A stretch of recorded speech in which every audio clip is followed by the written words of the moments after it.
Hi basketball fans, welcome back to the channel.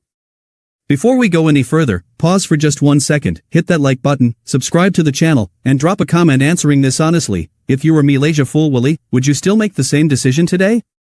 Because this story isn't about hot takes. It's about context, pressure, development, and how fast the game can change when you leave the safest program in women's college basketball. Stay with me all the way through, this one requires patience. When MiLaysia Fulwiley chose to leave Staley's South Carolina Gamecocks, it sent a jolt through the women's basketball world.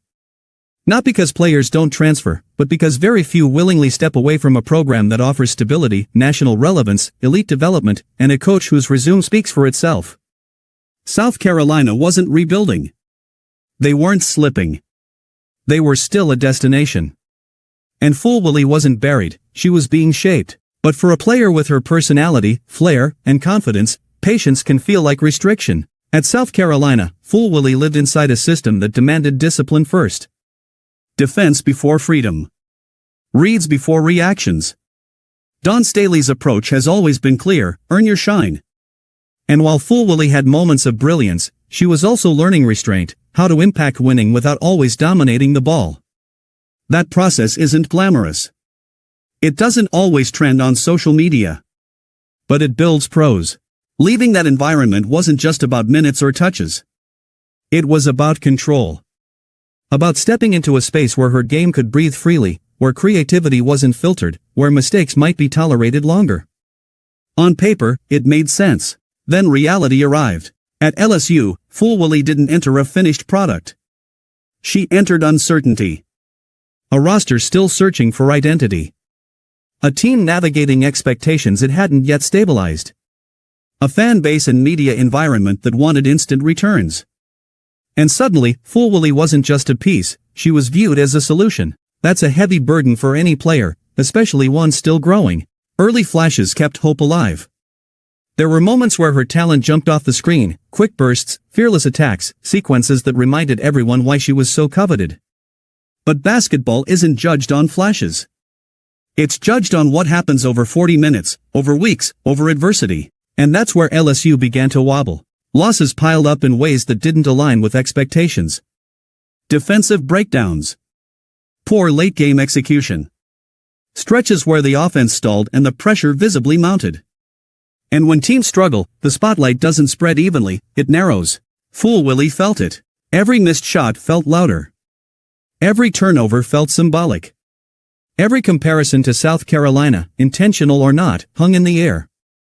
Because while LSU searched for answers, South Carolina kept winning, doing exactly what Staley's teams always do: absorb change, lean on culture, and stay steady. That contrast is brutal. At South Carolina, Fulwiley would not have been asked to fix structural problems. At LSU, she often found herself playing inside them. That difference matters more than stats ever will. Because development thrives in clarity, not chaos. And here's the part that often gets ignored: freedom without foundation can stall growth. At South Carolina, mistakes were corrected immediately. Standards were non-negotiable. Roles were defined. That environment doesn't just protect players, it sharpens them. LSU's situation required improvisation. Leadership before readiness. Confidence without insulation. And that's where doubt can creep in, not publicly, not verbally, but internally. This doesn't mean Fulwiley lacks toughness. Quite the opposite. It means she's experiencing something every elite player eventually faces: the realization that talent alone doesn't stabilize a program. Does that lead to regret? Maybe not in words, but in reflection. Because when you see your former team executing, competing, and winning with continuity, it's impossible not to wonder what your growth curve would look like if you had stayed just a little longer. Not forever. Just longer. And that's the nuance missing from most conversations. This isn't about whether Fulwiley made a bad decision. It's about whether the timing was right. Whether the environment matched her developmental stage. Whether leaving structure for freedom came before she had fully absorbed what structure was giving. LSU's struggles don't define Fulwiley's career.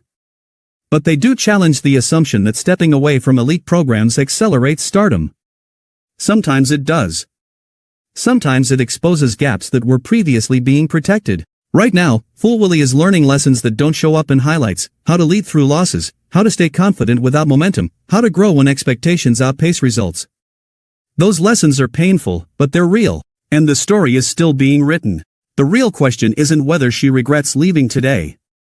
It's whether this experience will ultimately make her stronger tomorrow, or whether it will linger as a reminder that some environments are worth staying in until the foundation is fully set. That's why this conversation matters. So now it's your turn. Was leaving Dawn Staley's South Carolina the right move, or did Fulwiley walk away from the perfect development path too soon? Let me know in the comments, hit that like button if you appreciate real basketball storytelling, and subscribe, because this season is far from over, and neither is this story.